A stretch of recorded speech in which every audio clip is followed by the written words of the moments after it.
Hello guys! Today we'll be taking a look at one of William Shakespeare's greatest plays, Romeo and Juliet. The story starts out in 14th century Verona, which is inhabited by two families at war, the Montagues and the Capulets. No one knows exactly why they're fighting, not you, not me. They don't even know why they're fighting. Well, I'm sure someone does. But, anyway. The city, from what we can tell, treats it like some old West gun battle. It can't take place in the streets, and if you disturb the peace, you get killed. And, or banished, like Romeo.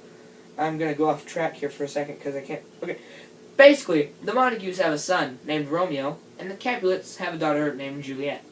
Now, Romeo falls in love very easily, like at the drop of a hat, and he finds Juliet, his family's enemy's daughter. That's a weird title. But he eventually ends up marrying her, and they go through this long story that, results in banishments and death of 7 people. But I'm not focusing on that. I'm focusing on the act everyone knows. Act 5. Now, for those of you that don't know, Act 5 is the last one. The one where they die. Well, where they will die.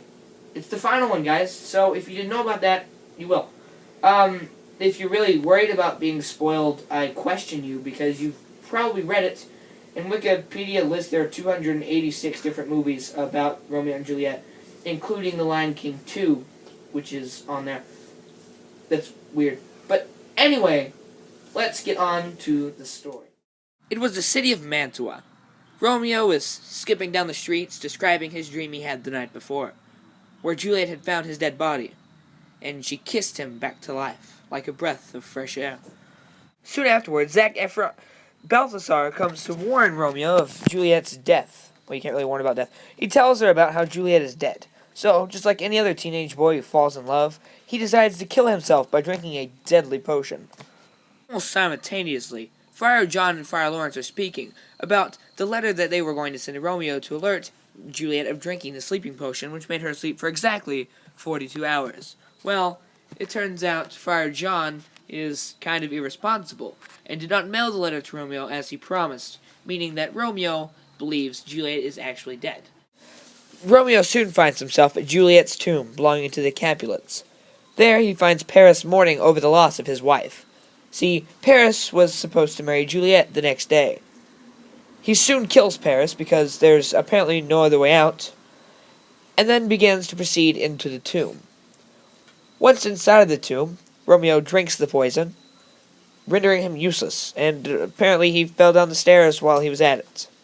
Almost minutes later, Juliet awakens to find Romeo dead, and Friar Lawrence shows up about 3 minutes later, saying how Romeo is dead, how he drank a potion that killed him, and he offers to take her back to his cell where she can hide.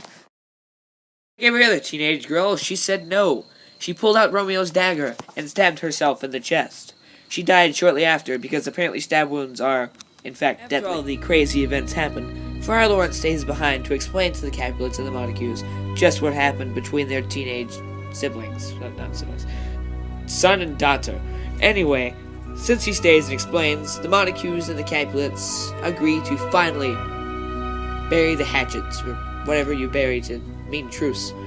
They agree to never fight again as long as they can and cover each other's funeral costs, as well as construct a golden statue of Juliet in Verona, which, believe it or not, does sit there in Verona, even though this is a fictional story.